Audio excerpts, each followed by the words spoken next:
Bonsoir à tous, merci de nous rejoindre pour le 19h. Voici les titres. Covid-19, l'heure est à la sensibilisation, notamment au milieu professionnel où plusieurs clusters ont été identifiés ces dernières semaines. Dans la région Modir-Fnedaq, plus de 2000 marins-pêcheurs ont bénéficié d'une campagne de sensibilisation pour limiter la propagation du virus. L'heure est aussi à la relance. Après des mois d'un répit forcé, le secteur automobile reprend des couleurs avec le déconfinement progressif. Les professionnels se penchent sur les nouvelles opportunités de croissance.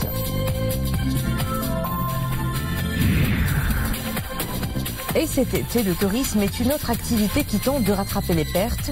La relance passe forcément par les nationaux et la reprise se fait dans le respect des normes et protocoles sanitaires anti-Covid-19.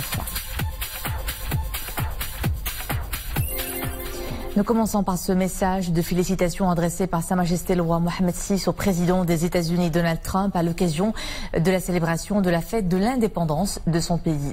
Sa Majesté le roi saisit cette occasion pour exprimer au président américain sa fierté des liens d'amitié ancestrale basés sur l'estime mutuelle et la coopération fructueuse qui unissent le Royaume du Maroc et les États-Unis d'Amérique, ainsi que du niveau de concertation et de coordination étroite entre les deux pays sur les différentes questions d'intérêt commun. Le souverain fait part également de sa haute appréciation de la dynamique spéciale qui caractérise ses relations et réaffirme sa détermination à continuer d'œuvrer de concert avec le président Trump pour aller de l'avant dans l'incarnation de la vision commune du partenariat stratégique maroco-américain au service des intérêts suprêmes des deux peuples amis. La situation épidémiologique au Maroc est encore aujourd'hui marquée par une forte augmentation des cas positifs identifiés grâce au dépistage massif.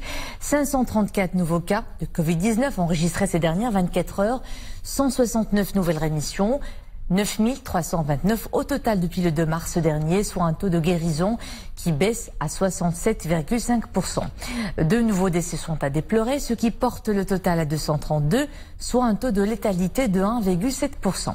L'augmentation du nombre des nouveaux cas ne se traduit nullement par la détérioration de la situation épidémiologique, vu que jusqu'à 98% des cas sont asymptomatiques et que très peu de patients Covid-19 se trouvent en soins intensifs ou en réanimation. L'apparition de nouveaux clusters en milieu professionnel identifiés, rappelons-le, grâce au dépistage massif, explique l'augmentation des nouveaux cas que nous constatons chaque jour. En milieu professionnel, la vigilance s'invite donc. Parmi les nouveaux clusters identifiés, celui d'une usine de conserve de poissons à Safi, une soixantaine de cas positifs y ont été identifiés. Le point de la situation dans ce reportage de Farah Sahaf et Mohamed Etleshkar. Un véritable foyer couvé derrière ses murs. Principalement des ouvrières qui travaillent dans une conserverie de poissons. Le cluster a été identifié grâce à la campagne de dépistage massif au niveau des unités de production. 55 femmes se sont révélées positives au nouveau coronavirus, toutes évacuées sur l'hôpital provincial Mohamed V. Nous avons reçu 55 cas dès jeudi dans la nuit, ici à l'hôpital, pour évaluer leur état de santé global et pour identifier celles parmi elles qui souffrent de pathologies lourdes ou de comorbidités. Les patientes asymptomatiques qui ne souffrent pas de maladies chroniques sont ensuite transférées dans la structure sanitaire spécialisée aménagée à Ben Grir. La conserverie de poissons emploie 520 femmes. L'opération de dépistage s'y poursuit pour cerner ce nouveau foyer en même temps que le suivi des cas contacts de ses employés. Tout était de service, rien n'empêchait la propagation du virus. C'est seulement une fois identifié le premier cas que l'usine a commencé à contrôler la température des femmes et à désinfecter les espaces communs. Les multiples tentatives pour recueillir la version des responsables de cette unité industrielle ont été vaines.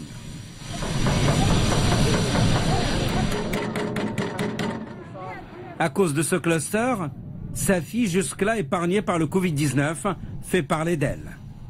Quelques 600 dépistages ont été réalisés au niveau de la conserverie pour identifier, isoler et traiter, s'il le faut, les cas qui se révéleraient positifs.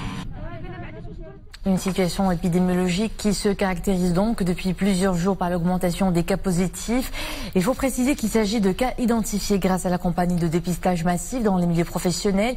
La très grande majorité des cas identifiés, nous vous le disions, jusqu'à 98% sont asymptomatiques. La sensibilisation est tout aussi importante que le dépistage massif. C'est le cas chez les marins-pêcheurs. Une opération de sensibilisation qui a ciblé à Madiaq et Fnedaq plus de 2000 personnes. Tout oui, ils sont attentifs pour travailler sereinement. Rien ne doit leur échapper et ils le savent. Les informations données par ce formateur sont importantes.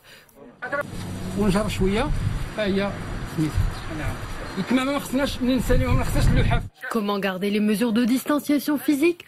Comment se laver les mains et surtout, comment bien porter le masque? Lors de cette session, nous avons beaucoup appris. En plus des gestes barrières, les formateurs nous ont également expliqué quels étaient les symptômes du coronavirus qui devraient nous alerter. Le but de cette session de formation n'est pas de faire connaître la Covid-19. Tous les pêcheurs mesurent sa dangerosité. Ils ont repris du travail. Nous essayons donc de les sensibiliser quant à l'importance de vivre avec le virus. Cohabiter avec le virus, cela est désormais crucial car au port de Madiaq, une nouvelle saison s'annonce. Cette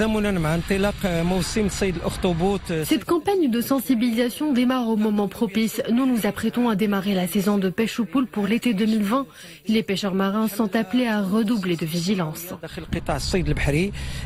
Au total, ils ont été plus de 2000 marins pêcheurs à profiter de cette campagne. Ces équipes ont sillonné les villes de Madiaq et Fnedaq. Un seul mot d'ordre, sensibiliser les hommes de la mer qui prennent le large demain. C'est l'un des secteurs qui a été fortement impacté par la crise sanitaire du coronavirus, l'automobile. Mais avec le déconfinement progressif, les espoirs sont permis. Les professionnels se penchent sur la relance et sur de nouvelles opportunités de croissance qui sont justement les leviers d'une véritable relance pour se remettre du ralentissement du marché. Réponse dans son reportage à Casablanca, Mriem Messi. 3 mois d'arrêt, des ventes en chute, la filière automobile battait de l'aile. Mais cette léthargie avait une fin. En juin dernier, l'impact du confinement commence à s'estomper.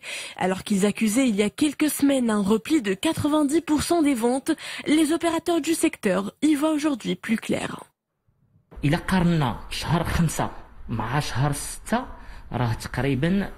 Entre mai et juin dernier, le volume des ventes a été multiplié par 4. Les clients visitent en nombre les showrooms. D'intéressantes offres sont lancées avec des tarifs promotionnels et une panoplie de crédits de financement proposés.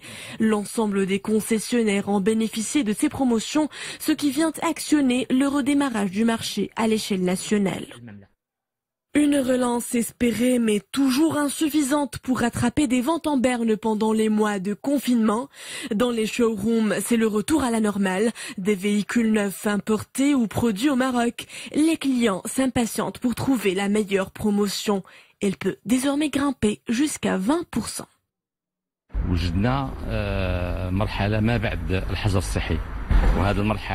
Nous nous sommes préparés au post-confinement. Cette étape était pour notre entreprise une occasion de lancer un nouveau produit sur le marché. Parallèlement, nous avons mis à disposition de nos clients un éventail de services et de moyens de financement.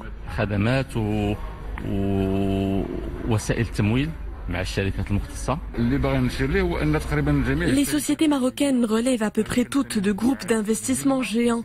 Nous espérons stimuler davantage l'investissement sur ce segment et par la même occasion créer des opportunités d'emploi et une valeur ajoutée pour l'économie nationale.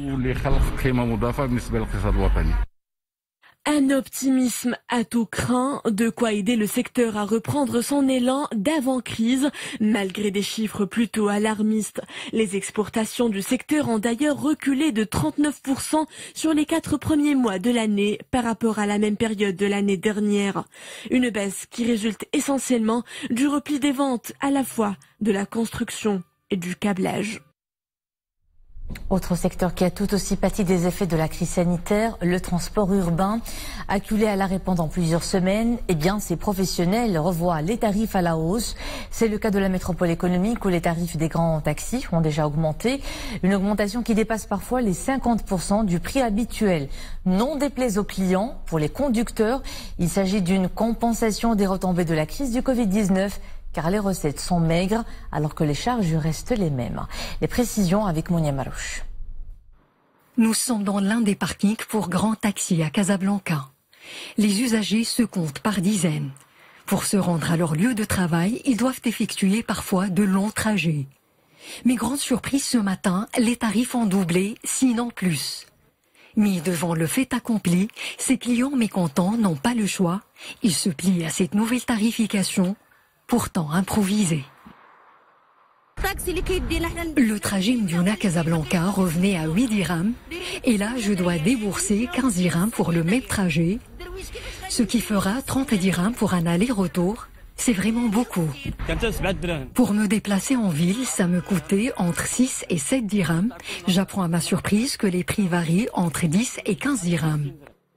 Les conducteurs des grands taxis justifient cette augmentation par la difficulté de résoudre l'équation recette-charge. Nous comprenons la colère que cette hausse des prix a provoquée chez nos clients, mais nous aussi, nous souffrons sérieusement des retombées de la crise sanitaire du Covid-19. Nous ne transportons plus que 3 passagers au lieu de 6 habituellement. Nous avons beaucoup de difficultés à joindre les deux bouts.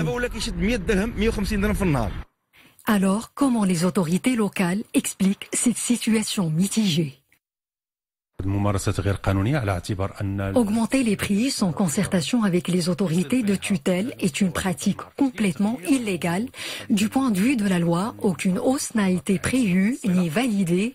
D'ailleurs, les clients touchés par cette hausse arbitraire peuvent déposer plainte.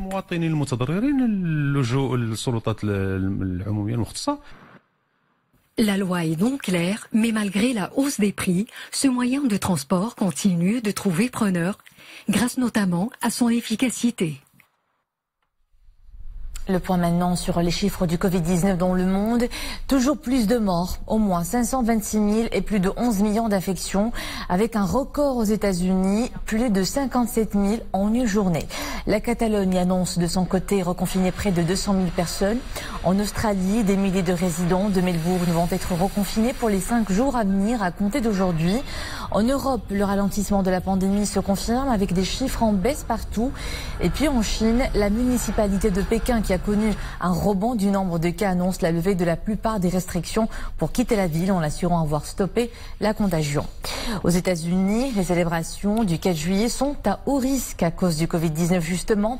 Le pays enregistre désormais plus de 2,8 millions d'infections et 628 nouveaux décès en seulement 24 heures. La progression du virus est loin de ralentir. Le sud et l'ouest font face à une flambée de cas. À l'OMS, le ton se fait de plus en plus pressant pour inciter le pays à prendre de nouvelles mesures face à des chiffres galopants.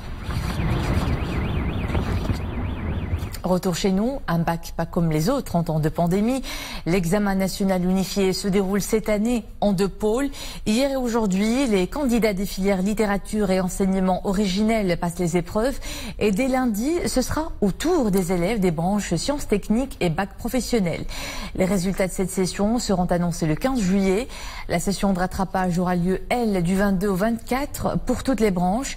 Et les résultats finaux seront annoncés au plus tard, le 29 juillet. Dans le reste de l'actualité, une secousse tellurique d'une magnitude de 3,3 degrés sur l'échelle de Richter a été enregistrée hier soir dans la province de Midelt. Selon l'Institut national de géophysique, la secousse dont l'épicentre est situé dans la commune de Zaouïd Sidi Hamza s'est produite à 23h03. C'est bien la saison d'été. Une hausse sensible des températures concerne plusieurs régions. Dès aujourd'hui jusqu'à mardi prochain, une vague de chaleur est prévue dans les provinces du sud et du sud-est, mais aussi sur les côtes atlantiques et la Méditerranée, des valeurs dépassant les normales mensuelles de 5 à 10 degrés.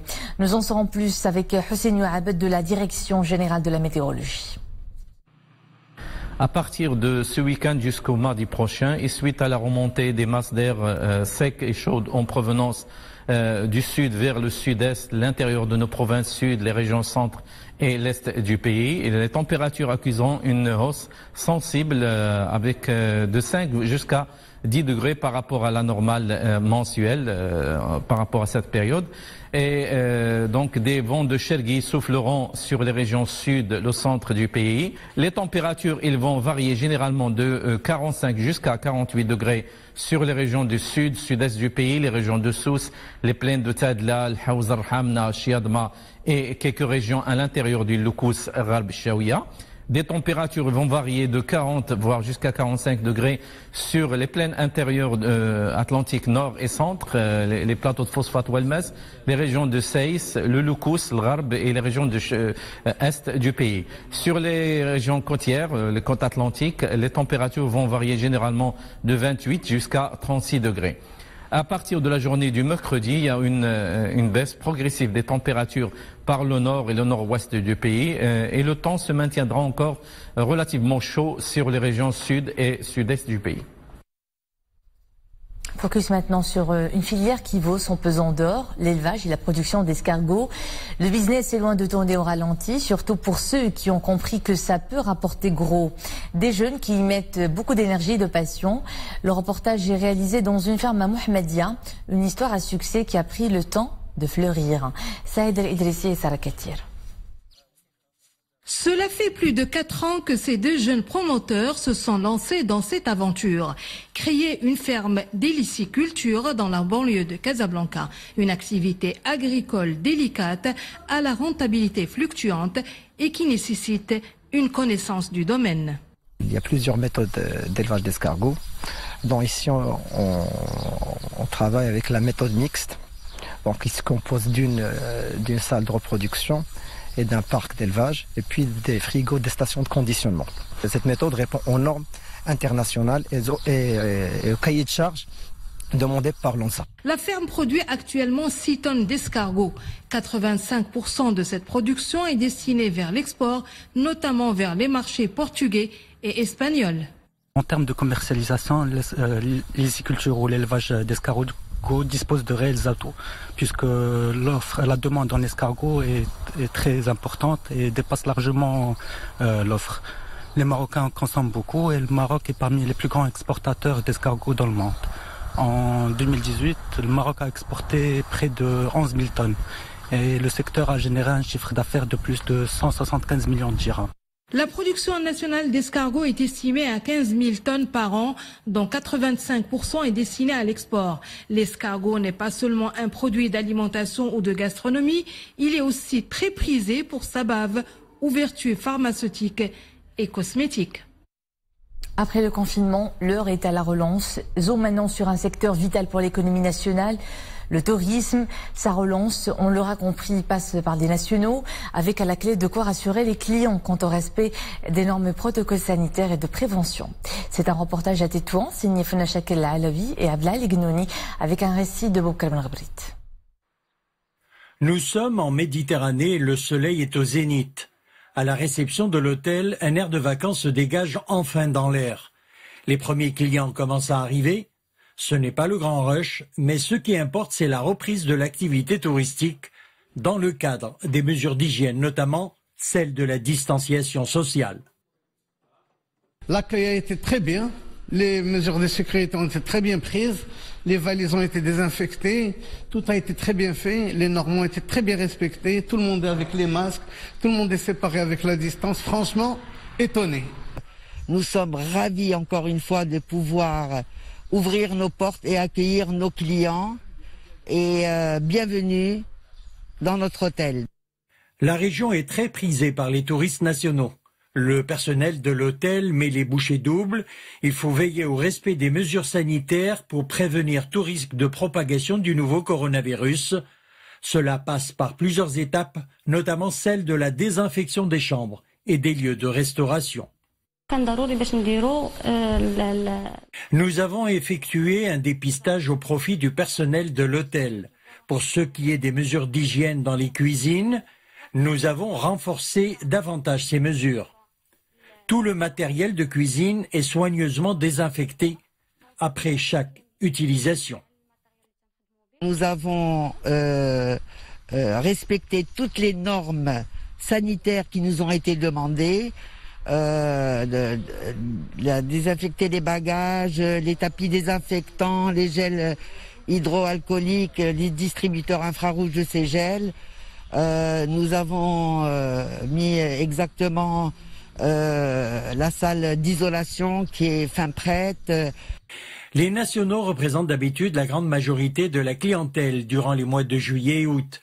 Cette année, avec le Covid-19 et les offres touristiques orientées vers le tourisme domestique, ce sera l'occasion de découvrir le charme de cette région et la beauté de ses paysages et de ses plages de renommée internationale. Et c'est la fin de cette édition. Merci à vous de nous suivre. L'info est de retour à 21h avec Qaïs Moissi. Passez un agréable week-end. À demain.